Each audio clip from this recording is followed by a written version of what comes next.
The pick is in for the Pittsburgh Steelers. With the 20th overall selection in the 2024 NFL Draft, the Pittsburgh Steelers have selected right tackle Troy Fautanu out of Washington.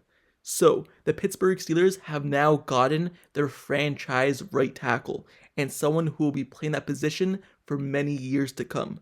Looking at Troy Fautanu, he comes out of Washington. He stands at 6'4", 317 pounds. His arm length being 34 1/2 inches. His hand size is 9 1/2 inches. His accomplishments throughout his college career has been that he's been an all Pac-12 first team in 2023.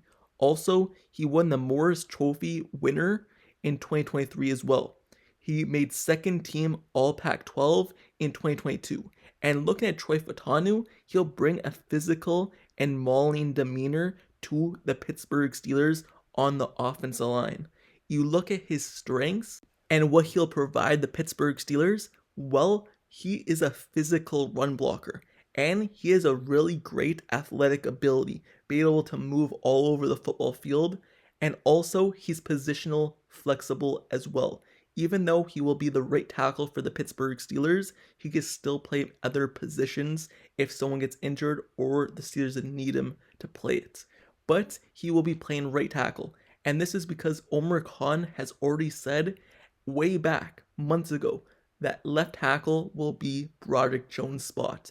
And they know that Broderick Jones is a left tackle, and they want that to be his position. They said that months back, so we knew a right tackle was going to have to be filled. And that's why right tackle, whether it was Amarius Mims or any other tackle on the board, we thought maybe the Pittsburgh Steelers would select it at pick number 20. Well, now they get Troy Fautanu. Looking at just the film for Troy Fautanu, he has been bookended at tackle for the Washington Huskies for 2 consecutive seasons. He has impressive athletic ability, like I said, and he gets out of his stance with the quickness needed to take the wind out of a defender. And that's why he's so strong in the pass rush, but he's also really good in the run blocking as well. The reason why he's so good at run blocking is because he has athletic ability in terms of lateral agility to mirror kind of defenders out the way and get to the next level. But he also has a lateral agility to slide his feet back and protect the edge and kind of mirror rushers without surrendering leverage on them. He possesses that quick and nimble feet type of movement to just get around the field and be a person who could get out into space but also hold his own in terms of the anchor. He has a heavy and kind of strong hands to halt defenders in their tracks. Once he latches onto you with both his hands or even one hand onto the defender, he controls it, and that rep is going to be won. Once he lands that punch on you, once he puts his hands on you, the rep is won for him, and he's able to drive you down to the field. Fautanu does a good job also running his feet to kind of drive the defender and displace defenders and kind of move them. We all know the Pittsburgh Steelers, they love maulers at the offensive line, and they're getting that in Troy Fautanu. Someone who's going to be a mauler, not just someone who's athletic, could run and kind of get into space, but someone who could actually maul you and move you, and that's what they're getting. One of the bigger question marks, though, for Fautanu, I talked about all the positives so far, but one of the kind of negatives or bigger question marks for him is his arm length.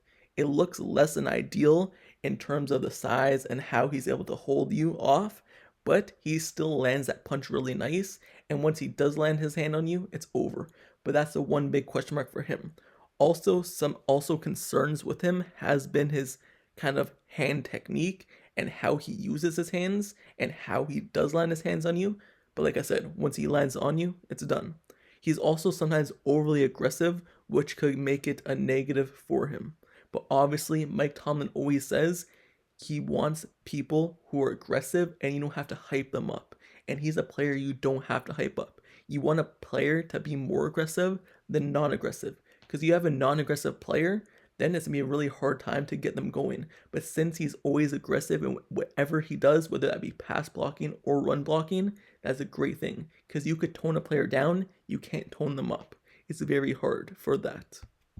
The thing about Fautanu is he was selected by the Steelers. And when you look at Fautanu, he grew up a Pittsburgh Steelers fan. That was his team growing up. And also, who was his favorite player? Well, his favorite player was Troy Polamalu.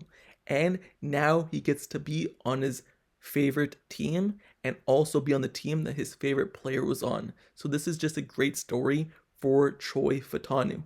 And right tackle is the selection for Pittsburgh Steelers at pick number 20. I'll get more into this tomorrow's video, but they decided to go right tackle, meaning that all the top options at the cornerback position fell to them. Not one cornerback was taken in the first round of this draft so far until pick number 20. And pick number 20 was not selected by a cornerback either. So the Pittsburgh Steelers decided to pass on every single option at the cornerback spot and believe that right tackle was the bigger need. They also had a great need at center. All the centers fell to them as well, but they decided to go right tackle. So this shows how much they really love Troy Fautanu, and they had him ranked higher than I guess all the cornerbacks and all the centers in this year's draft. Even though I believe cornerback would have been a nice option, getting whether that be the Alabama guy or getting Quinn Mitchell opposite of Joey Porter Jr., but they decided not to do that. I've been a huge fan of going cornerback in round 1. I made that pretty clear. That would have been my selection. If I had to decide, I would have picked the Alabama guy out of cornerback, but they go Troy Fautanu, and we just had to rally behind him. No matter which selection we wanted the Steelers to go, some of us are probably upset that maybe a center wasn't taken. Some of us are upset that a cornerback wasn't taken, defense lineman, or whatever it was, a wide receiver. We have to rally behind Troy Fautanu and put that beside because the draft board fell the way that the Pittsburgh Steelers could have never imagined. Who would have thought every single inside offensive lineman, center would have been available? Every single cornerback would have been available, and the top tackle that they wanted would have been available. The draft board felt exactly how they wanted. They got their guy. That's the main thing. Obviously, they got the guy they wanted in Troy Fautanu, and now he is a Pittsburgh Steeler. Another thing about Troy Fautanu you're probably going to hear in the coming days with talks about this draft pick is many of the experts, when you look at their mock drafts, when you look at the selection and draft profiles on Troy Fautanu, what you see is many of them label him as someone best fit to play guard and not tackle. So in the upcoming days, you're probably going to hear stuff about that, how he's best fit for a guard, and it's a stretch if he could be a right tackle or not. But obviously the Steelers did their background, they did their homework, they did their film, they saw him at the pro days, they know he could play tackle. So all the talks that are going to be coming about him being a guard in the NFL at the next level, you just have to throw that out the window because he will be a right tackle. So with that being said, let me know your thoughts down in the comments below on the selection. Round 1, pick 20, the Steelers pick Troy Fautanu out of Washington. Do you like the pick? Do you not like the pick? Would you have gone a different position? Would you have selected a cornerback, one of the top cornerbacks available? Would you have selected wide receiver? Would you have selected someone else? Or do you really like the selection? Just let me know your thoughts down in the comments below about everything that happened in round 1 for the Pittsburgh Steelers and what they decided. Also, make sure you subscribe to the channel and turn on notifications for everything Pittsburgh Steelers coverage through the draft.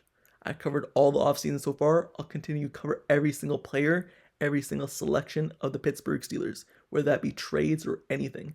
Every single player profile will be on the channel.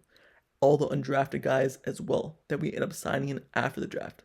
So subscribe to the channel, turn on notifications, like the video. I'll see you guys all later. Till tomorrow, I'm out. Peace.